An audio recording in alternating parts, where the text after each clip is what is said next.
नमस्कार, सादर प्रणाम।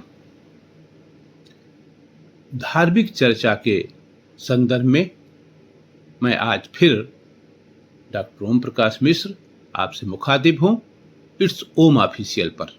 जैसा कि मैंने कहा था कि सप्ताह में एक बार किसी न किसी विषय पर धार्मिक चर्चा अवश्य करूँगा।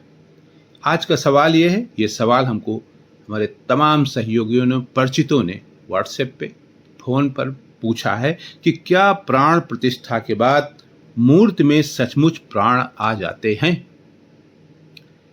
इस पर हम आज आपसे बात करेंगे। इस सवाल का जवाब हमसे हमारे कई श्रोताओं ने मांगा है। अब इस सवाल का हम केवल जवाब ही नहीं देंगे बल्कि विस्तार से बताएंगे भी।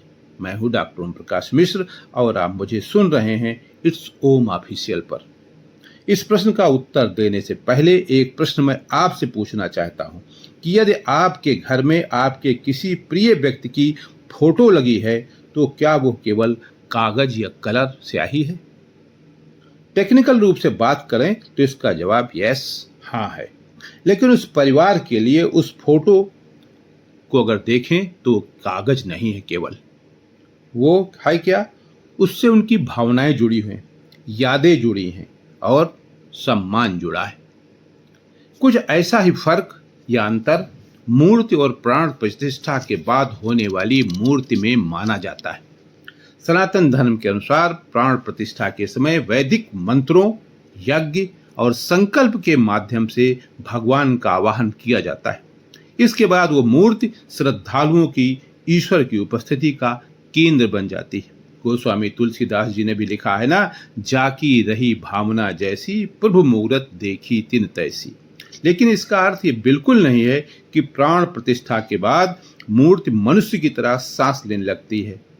धर्मशास्त्र भी इस बात को स्वीकार नहीं करते। प्राण प्रतिष्ठा का अर्थ शरीर में बायोलॉजिकल यानी जैविक जीवन आ जाना नहीं है।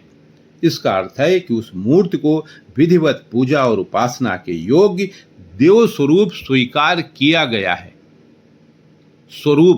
देव स्वरूप स्वीकार किया गया है। अब अगर इसको विज्ञान की कसौटी पर देखा जाए और परखा जाए तो आज तक कोई ऐसा प्रमाण नहीं मिला है कि अनुष्ठान के बाद पत्थर की मूर्ति में जैविक जीवन उत्पन्न हो गया हो। इसलिए विज्ञान इसे धार्मिक और सांस्कृतिक प्रक्रिया मानता है। अब आप कहेंगे कि तो फिर क्या धर्म और विज्ञान में टकराव है? जवाब है कि आवश्यक नहीं। टकराव हो भी सकता है, नहीं भी हो सकता है। धर्म आस्था की भाषा बोलता है जबकि विज्ञान प्रमाण की भाषा बोलता है।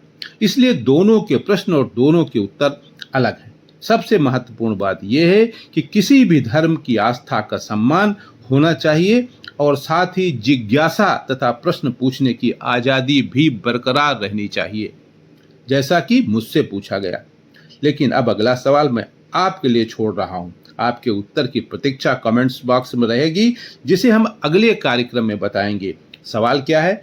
क्या ईश्वर केवल मंदिर की मूर्ति में है या फिर वे हर जीव, हर कण और पूरे ब्रह्मांड में व्याप्त है? आपके उत्तर की प्रतीक्षा रहेगी। आज के लिए इतना ही। नमस्कार।